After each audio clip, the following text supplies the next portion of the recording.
Hello, Keith Rucker here at VintageMachinery.org. Guys, today over here at the big Monarch lathe, and I ran into a little problem on a job the other day, and I'm going to have to take some time and figure this thing out and get it worked out before I can continue on with that other job. And we'll let that video stand on its own a little bit later on. But the problem I've got is that when I got this big Monarch lathe, it came with this pretty large 4-jaw chuck. And this chuck I have been using quite a bit because it's a big 4-jaw chuck. I've got a smaller 4-jaw chuck that's actually a bit beefier and heavier, but for some of these bigger jobs, this big chuck has really proved to be valuable. Everything I've used it for so far has been gripping it on the jaws, and of course, with being a 4-jaw chuck, you can adjust it and get it worked out. The job I'm working on right now, though, is I'm doing some stuff where I need to be able to butt things up against the face of the chuck or the face of the jaws and have the face sides be parallel to one another. And I put a job in here. We chucked it in there. It was a rough casting. I faced off the back side of it, and then I flipped the part around, put it in here up against these stops, and now once I had that machine surface in there, I turned the lathe on, and I'm like, hang on a minute, I can see some run out on that face that I had just faced off on the other side. And knowing that it needs to be perfectly parallel to one another, I'm like, this isn't gonna work. So I started doing some measurements, and I've discovered that this chuck is not running true. And today's challenge is, okay, we need to get this thing sorted out and straightened out because I need my chuck to be running true.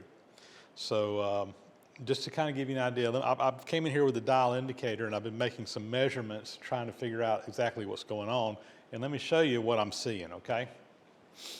All right, to illustrate what I'm talking about here, I came in and I just measured right here on the chuck. I'm gonna do 4 measurements, one by each of the slides. I'm gonna do it right here, kind of out on the extreme, right out the edge, which is gonna be the worst.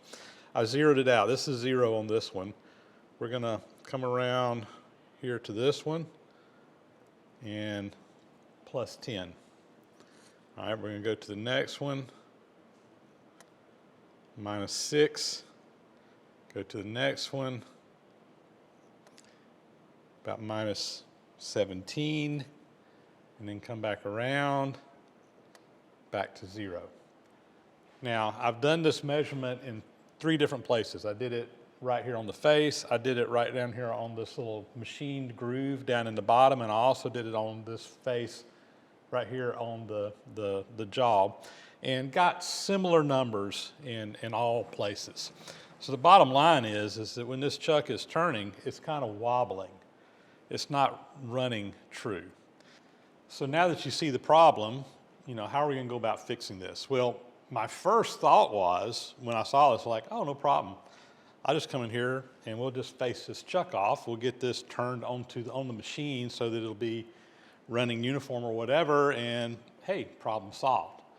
Well, if we're just facing off of this surface, that's fine. But in this particular job that I'm doing, I'm actually facing off of these jaws in here. And, they are running in these tracks down here. And if I face the face of the chuck off, well, I still have the problem where the face of these jaws are not necessarily going to be running perfectly true. I also thought, okay, well, I'll get out the tool post grinder and I'll just grind these jaws in. Well, the problem there is that these are on a slide, and if I grind them out here and the chuck is wobbling, when you move the slide in, you're going to reintroduce that wobble. What I really need to do is get the chuck running true. And I've been thinking about how to go about that. Now, I know that this particular chuck has got a back plate on it where it mounts into the lathe.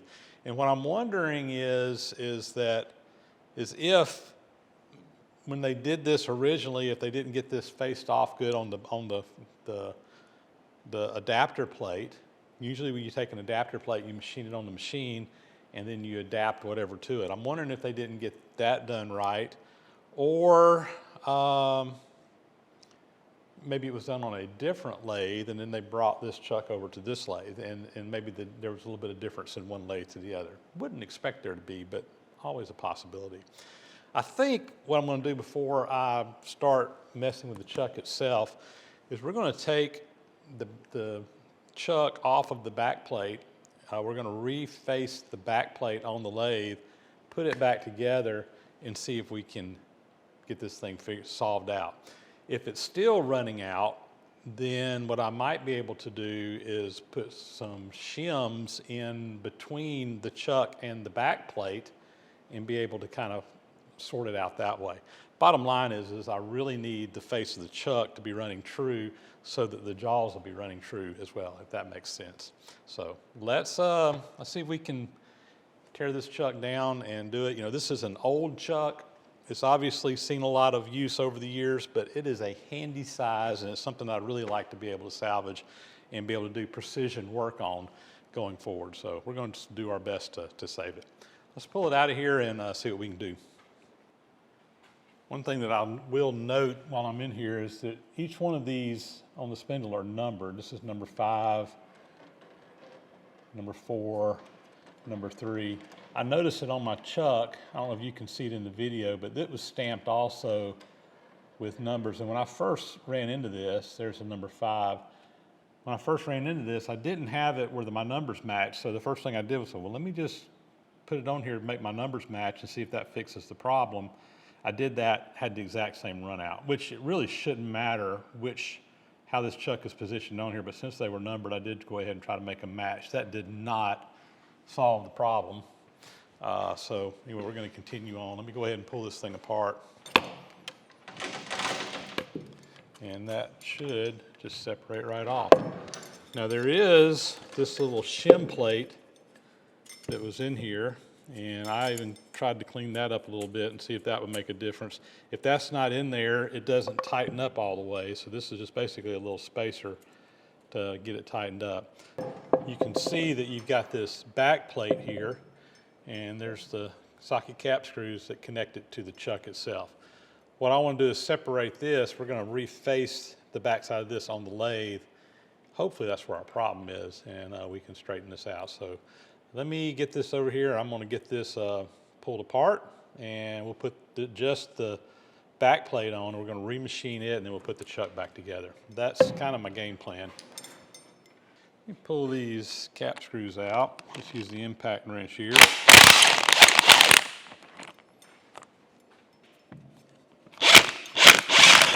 All right, we got that apart.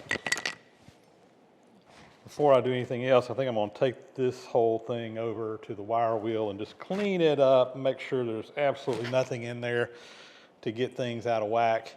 And then we'll put this over on the lathe and try to get it cleaned up where it'll work better.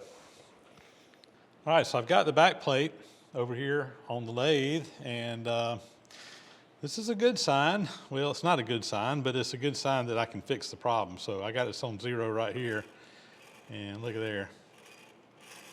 We got considerable run out on this back plate, and that is probably where the issue is. At least that's what I'm hoping. So we're going to come in here. I'm just going to touch this up just enough to clean it up and get it refaced down so that when we put the back plate or put the chuck back on the back plate, that hopefully it'll run true. That's the game plan. All right, let's get the lathe fired up and do that. All right, here we go. We are going to see if we can straighten this thing out. I'm just going to very carefully touch off in there.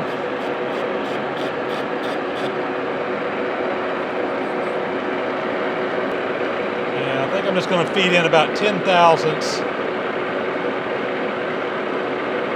See if we can clean that up with minimal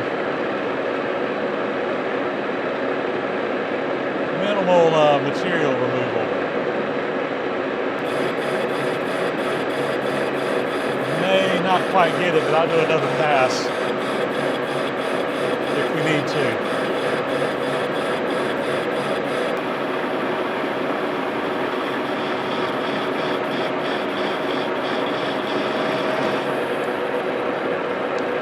All right. That's just going to have to be good enough. the main area that's making contact is this area right here. This just basically aligns it up into a slot. I'm not even going to touch that. And then I need to check this clearance. This area back here just needs to clear. Basically, there's a little flange that this fits down into, but I'm not worried about that making contact. This is the only area that I'm worried about making contact. So let me check for clearance. We probably need to clean a little bit up right there as well. I'll be right back.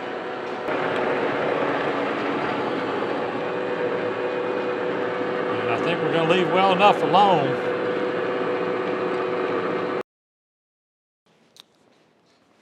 All right, let's see how we do here. Get this back up on the back plate.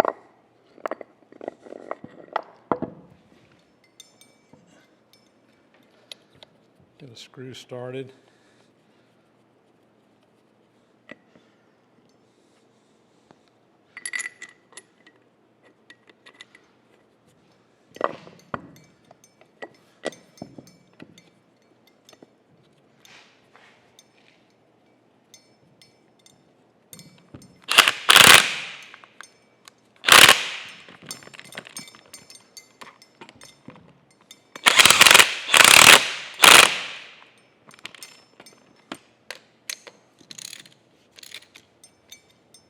All right, let me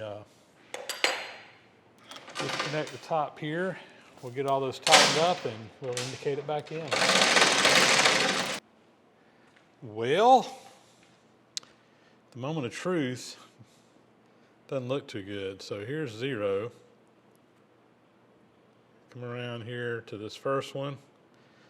We're about minus 25. Minus 12. Plus 14. And back to 0. All right. So I think what's next is we're going to have to face the back of the chuck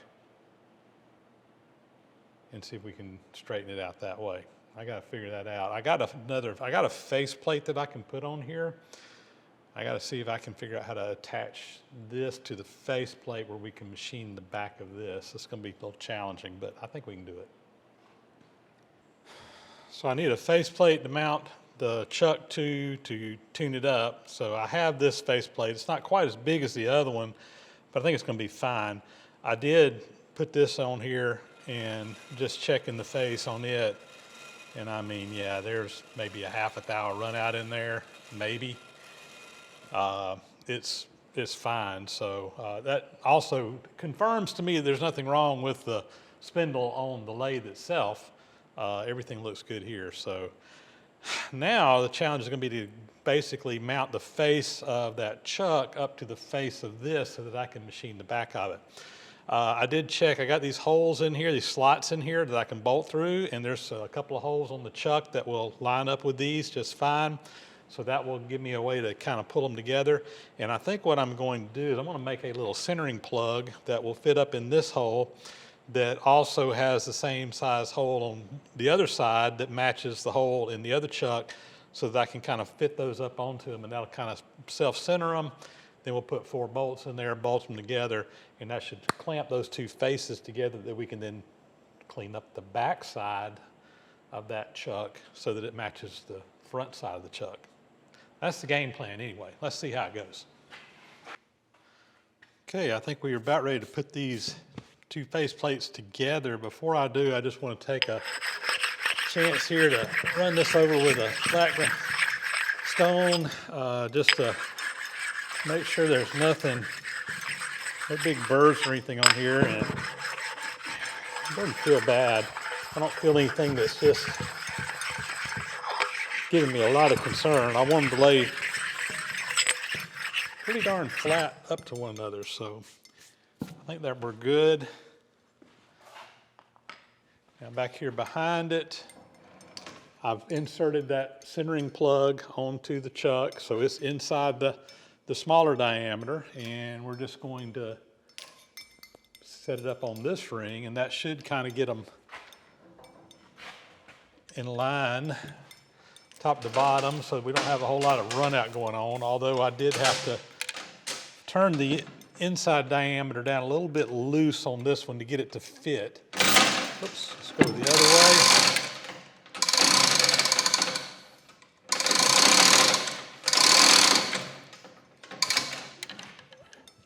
Okay.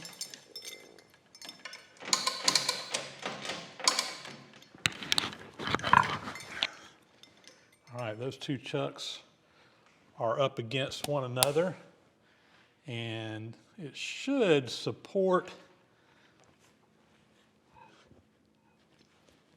itself. However, I'm going to go ahead and put some bolts in here. I've got these lined up with the slots in the faceplate. I'm going to put 4 bolts in here, and we'll just pull them up together to one another, and then we can face this, and this should be making this whole chuck parallel again. That's the game plan. All right, let me get some bolts and get that put together, and we'll see if we can turn it out.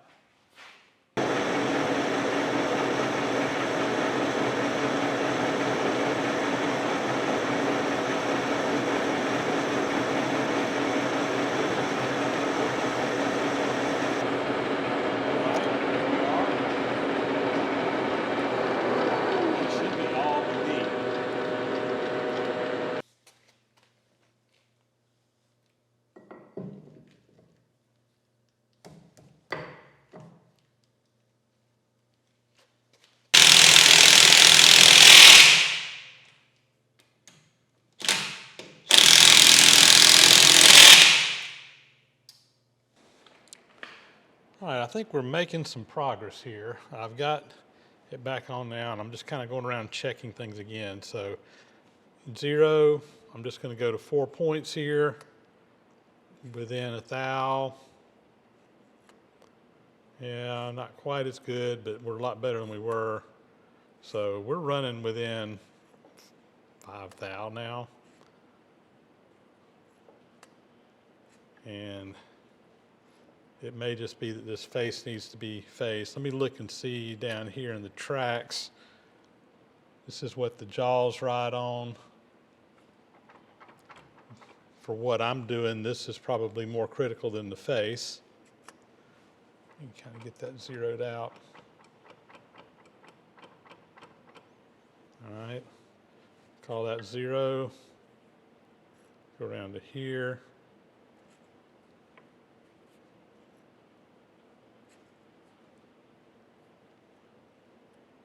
Yeah, these are all within a couple of thou too, so I think what I'm going to do is we're going to call this good. I mean, with this old chuck, the wear and everything else, we're probably not going to get any better than what we are, but I think I am, since I've already got the jaws out and everything else, I'm going to go ahead and face the front of this and just true the chuck face up. That's not going to help me with the tracks down here, but this can potentially help me down the road, and it won't hurt to freshen this thing up. It needs it anyway. There's dings and stuff all in it.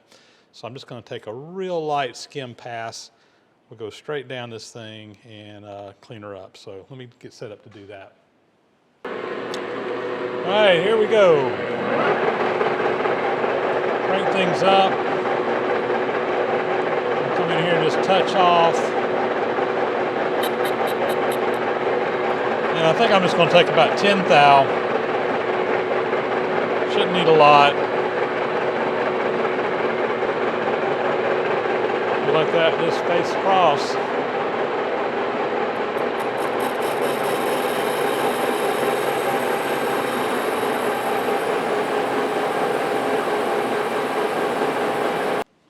All right, this is starting to look a little bit better. That has been faced. One thing I think I'm going to do while I'm set up in here working on this is a lot of times on face plates and chucks, you'll have little rings that are machined in there at a distance apart to kind of give you an indication when you're putting something on here whether it's running true. So this chuck measures 22 inches in diameter, and what I've done is I put a mark every inch out here. And I'm just going to come in with my cutter and I'm just going to cut a little ring on each one of these marks that I think will help me down the road. So let's see if we can do that. I'm going to come in here.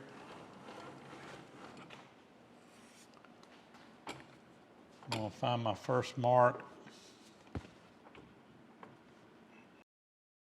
I'm just going to come in.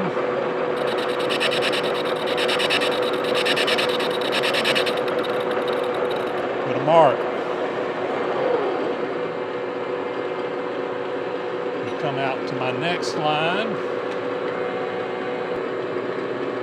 which is right there.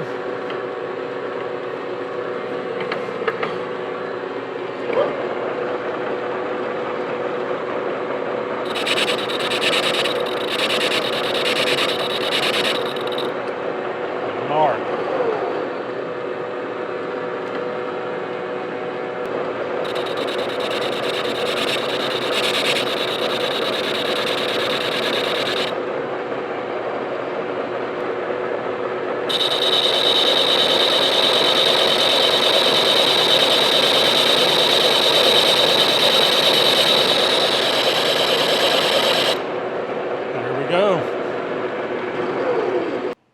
All right, I have put the jaws back in. These jaws are numbered. This is number 4. I've looked around. I had a hard time finding them. I finally found a number stamped on a piece back here in the back where these were numbered 1, 2, 3, 4. And I went back around. I actually re-stamped them up here on the face where it's going to be a little bit easier for me to read. So I should have the right jaw in the right one. Probably shouldn't make a big difference, but just in case it does. Now, because I'm going to be working off this face is as important as this face is to me, and I wanted to see where I'm at. So I came in here, we zeroed out here.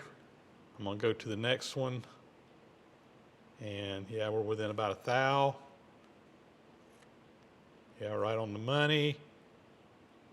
And then boom, that one's 10 thou out. I don't know why, but I know what I'm going to do is I'm going to set up the tool post grinder over here on the lathe, I think, and I think I'm just going to touch off and grind all of these faces so that they're all the same. We've reworked this chuck. We've got everything else worked out.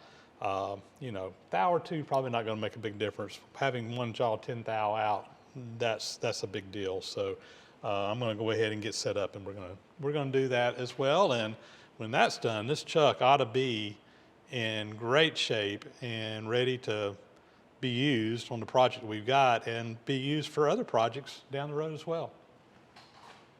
So to do the grinding with, I have this tool post grinder. This is a little bit small for this lathe, but I think we can make it work.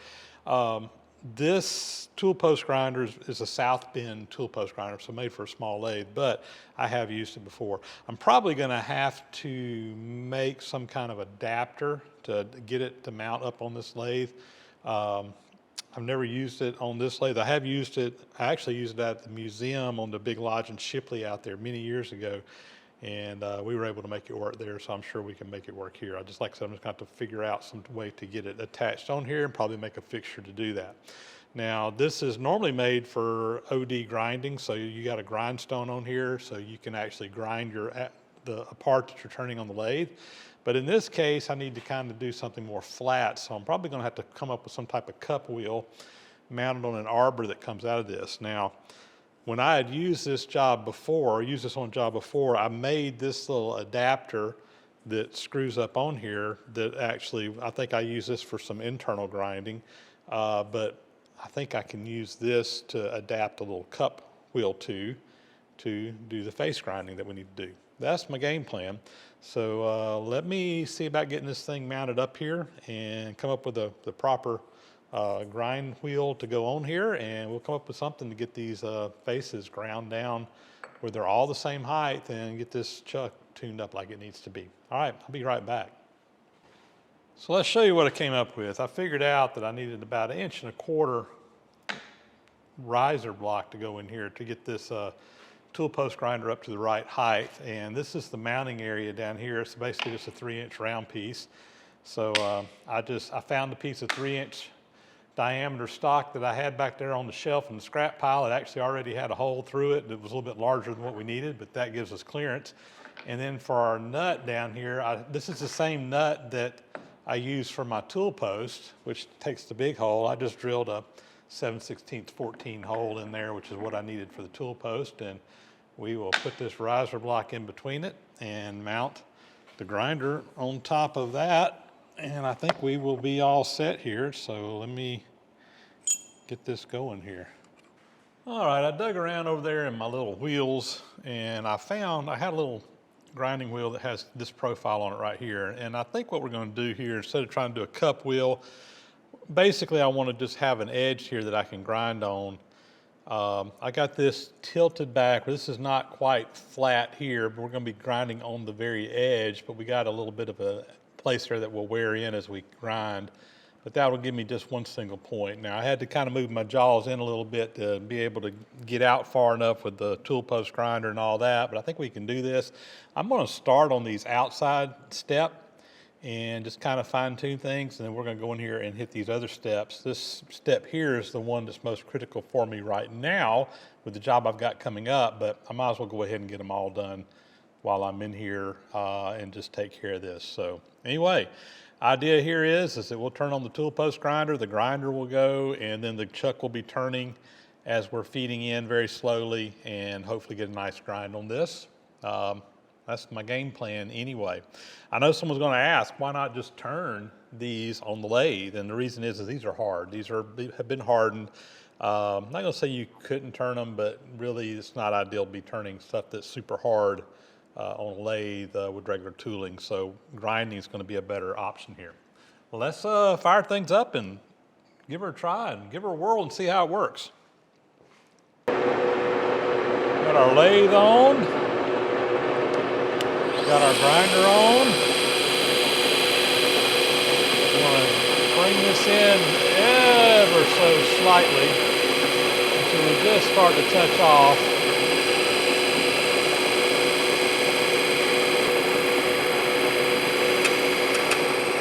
All right, there we go. And now I'm going to turn my feed on and let it just feed in and cut across those.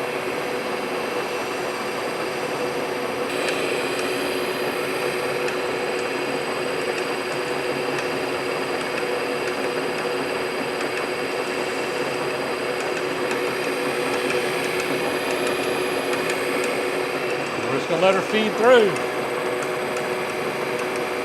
It's obviously not hitting on all of them right now.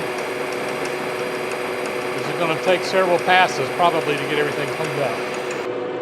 All right, first pass. Just barely touching in a couple places on that jaw. That one's not touching at all. We got a light pass on that one, and we hit that one pretty good. So we're going to take another light pass on this and just kind of continue on until we get it cleaned up. I'm just going to probably feed in, I'm going to try about 3/1000ths, I think, and we'll let it cut back across. Finish looks pretty good, so basically just want to get it where it's touching pretty good on each one of them. All right, we're going to continue on. Like I said, I'm going to probably just let it come back toward me this time. So let's take a look and see where we are at. So I think we're pretty good. I mean, we've got one little spot there that didn't clean up, and of course, got a chunk missing out of that one, but for the most part, we got a good face. So if I'm coming in here and needing to clamp something up that we're referencing that face for, I think we're good. And also, I think we've shown that this is going to work, so we're going to go down here to the next step down below and do it.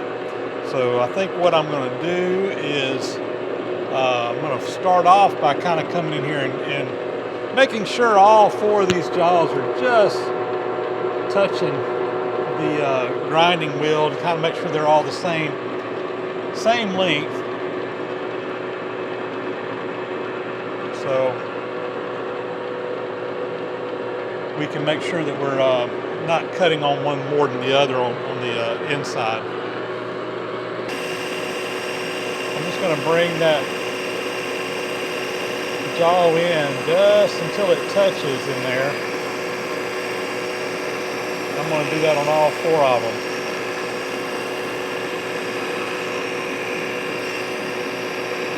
All right, I'll call that one 0. I'll back this one off a little bit. Come around. Do the same thing on it.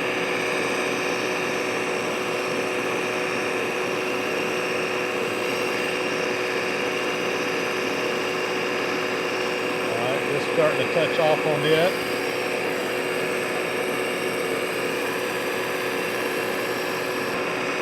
I'm not worried about grinding the steps themselves because this is a 4-jaw chuck and each one is adjustable independently.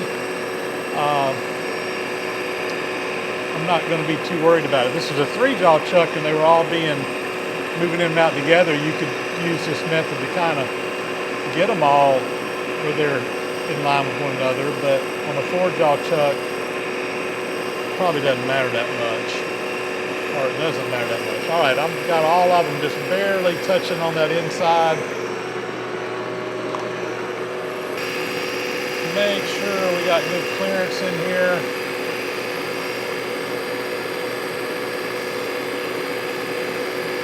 All right, I think we do. I'm going to bring it in until we just start touching. All right, there we go. And we'll let that feed on out.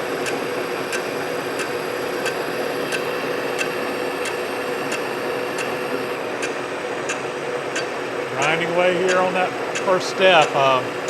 Just touching off on 1 jaw right now, so that 1 jaw was about 10 thousandths higher than the others. Once you get to the other 3, they're all pretty close to one another. So anyway, making progress, just bringing you guys in, filling in where we're at. We're in the bottom step now, and this should be the last pass. I think after this one, we will have everything pretty well done. So I'll show you what it looks like when we're done here. And just like that, I think we've got them all done. So these all now are ground to the same height. And again, the main thing I want here is when I come in here and I clamp something and I'm touching on all 4 of these pads and gripping on the outside, I want that to be parallel to the cut on the other side of the lathe, which was the whole purpose of doing this. So again, I'm not doing anything on the inside of the gripping area because this is a 4-jaw chuck. You can move them all independently. Sometimes people will use a grinder to true up a 3-jaw chuck if you got a little bit of run out in your chuck. That's not what we're doing here at all. We're just working on the height of the steps. So a little bit different. But with that, I think we got this chuck tuned up and in much, much better shape. So with the job finished, the first thing I want to do before I do anything else is I want to take a couple of minutes and really clean this lathe up good. Now, a lot of people say, oh, don't ever use a tool post grinder on a lathe. Don't get grinding dust on a lathe. You'll ruin it. The lathes will be ruined. Well, guys, these tool post grinders were designed to be used on lathes. And yes, grinding dust on a lathe is not ideal, but it's not the end of the world. This machine has great way wipers in it that keep those ways clean. It wipes them clean going back and forth. I just rebuilt these things not too long ago with new rubber, new felt in them. It should wipe those ways clean. But I still want to come in here. I'm going to take a vacuum cleaner. I'm on shop vac. We're going to vacuum everything up. I'm going to take a rag, wipe it down, get all the grinding dust off of it, and we shouldn't have any problems from that standpoint. So with the lathe cleaned up, I want to come in here and do a quick inspection and just see how we did. So first off on the face, I'm just going to check it again in 4 places. So we're within about a thou. This indicator might be moving around a little bit. 0, and yeah, back to about a half a thou. So that indicator was probably moving around good, but we're within a thou on everything on that. So that looks great. Let's come in here and check this jaw. I'm going to check this inside step because that's the one I'm going to be using, and that's the one I'm most worried about at the moment. Let's see here.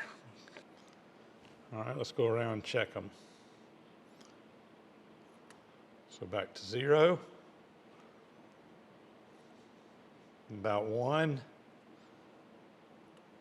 Yeah, about 1. Yeah, about a half. So again, we're moving around a little bit there. We're within a thou on all those. So that looks good. Now, I'm going to take this a step further. I want to move them out, and I also want to load these jaws and check them loaded, because there could be some slop inside these, and when you clamp them together, it might get a different reading. Let's just check it out. So let me find something to load it with, and then we'll move them out, and we'll check them out here at the ends and see how they go. I mean, this is an old chuck. That's probably not going to be perfect, but if we can get them within a couple of thou, I'm going to be happy. All right, so I've got a ring in here, and I just put a little tension on the jaws, and like I said, I tighten it down like I would if I was going to be putting something in here. I got it zeroed out on the first one. Again, I'm just going to measure off this first step, and let's go around and check all of them. Honestly, I'm probably expecting it to be a little bit more off here, because we got some tension on those jaws. If there's anywhere in these little slides, it's going to show here. So let's go around and look at it. Got 0. Maybe just a tad over half a thou. Back to 0. It's looking good, and maybe a half a thou under, so we're within a thou. Hey, that's better than I expected. All right, last thing I want to do is I want to move my jaws out toward the end of the range, because if these slides are not parallel with the face, they could change a little bit as we move into a different position from where we ground the map. Again, I don't expect it to be perfect, but I expect it to be pretty good. I don't think it's going to be terrible. Let's see what it looks like. All right, so I got them moved out. I got them all lined up on this last ring, the last jaw out here. So let's go around and check them here. So jaw this one here. That needle's moving around. I mean, I'm getting a half a thousandths variation just. Yeah, that indicator's just not super rigid. Let me see. I'm going to try to be real careful here. And we're within a thou on that one. Thou on that one. 0. And back to the beginning, and a thou. So, yeah. It's within a thou, and the indicator's moving around some, because that one should have been back on 0. So I'm going to call this good. I'm happy with this. Like I said, it's definitely within the tolerance that I would expect, better than the tolerance that I would expect to get off of a chuck this old and used and abused as this one has been. Well, guys, when I got up the other morning and came out here to start working in the shop on the job, I did not have on my list of things to do to spend the time to redo this chuck, to refurbish this chuck. It was not something that I had planned on doing, but when we came out here and started working on a job and ran into a problem, and I realized I had a problem with this chuck, it became a priority, and it became something that I had to take the time to do. This is a 22-inch diameter 4-jaw chuck. If I had to go buy a new one of these, we're looking at thousands of dollars. I can't even get the tape measure on there, but it's 22 inches. You're looking at thousands of dollars to buy a brand new one, looking at least hundreds of dollars to buy a used one, and I just don't have the time to do that, or the money to spend on that, particularly when we got good bones to work with here. So we took this old beater chuck that has quite honestly seen its better days, and we took a little time, we took a little bit of effort, and we have tuned this thing up and turned it into something that should be a very valuable tool in the shop going forward. As long as we can take it off and put it back on the machine, and it goes back to the same place every time, which it should, this is going to be a useful tool going forward, and we've fixed a problem that is going to be a problem again down the road. So there you go. That's how I spent my last day or so working on this chuck. I needed to be working on other things, but necessity wins, and that's what we ended up doing.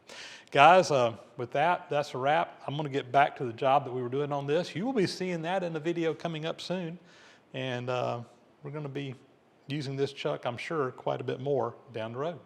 As always, thanks for watching. Please subscribe to the channel if you haven't already. Those thumbs up and comments are always greatly appreciated. Hit that bell icon up there to get notifications when new videos are posted. Big, huge thank you to those who support the site financially through Patreon, PayPal, etc. Really helps out. Leave a comment down below. Hit that like button. Really helps out a lot. And with that, guys, we are going to sign off. And again, thanks for watching.